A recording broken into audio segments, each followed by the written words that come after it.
Ini akan menjadi salah satu cerita personal gue selama liputan di Kompas. Jadi gini, gue udah 2 kali nih liputan tentang Erlangga Hartarto ya, yang terkait maupun liputan langsung tentang dia.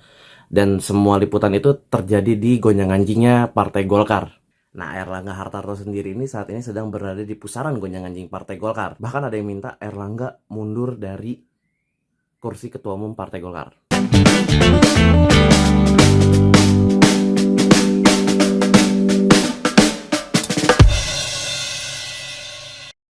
Sebelum gue cerita soal mundur, nah gue akan cerita bagaimana rusuhnya liputan-liputan gue yang tadi gue bilang terkait dengan Erlangga Hartarto itu. Hari itu Senin tanggal 24 Juli 2023, gue lagi kosong-kosongnya liputan dan akhirnya gue menawarkan diri untuk membackup salah satu teman gue dari Kompas.com gue itu ini sih.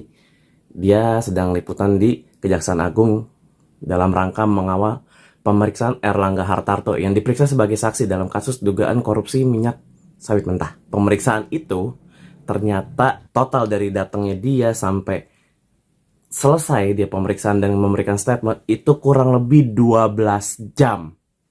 Nah, jadi nih gue sebenarnya datang ke sini ngegantiin temen gue yang gue udah mau balik. Pulang dulu ya.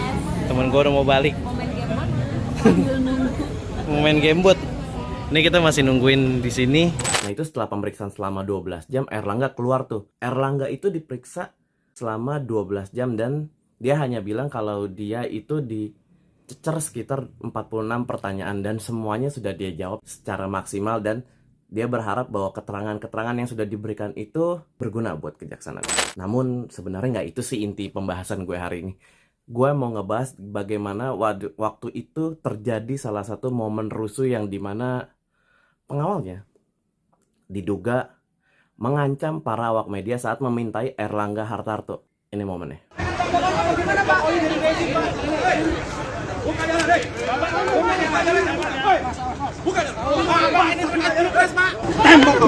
Nah, itu adalah tadi momen pertama di mana gue mengalami kericuhan saat liputan terkait Erlangga Hartarto.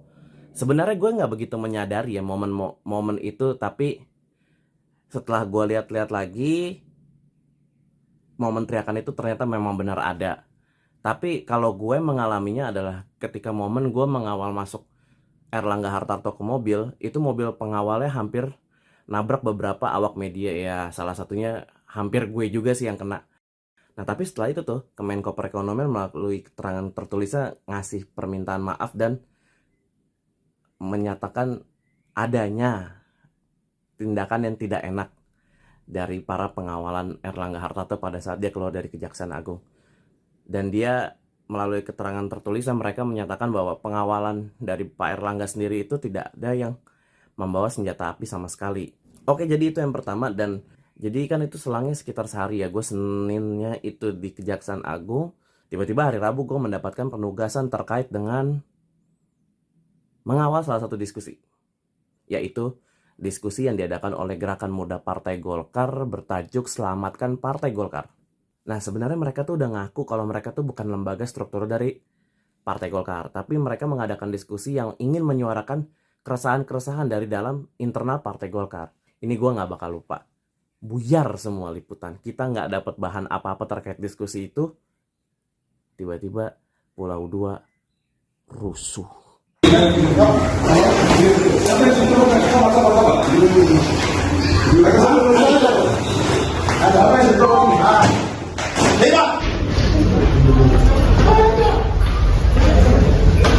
Kayak dari sini nggak ada penanggung jawabnya nih.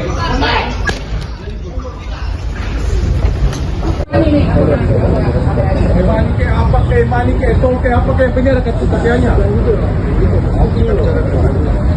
Biar aja. Ini udah baik.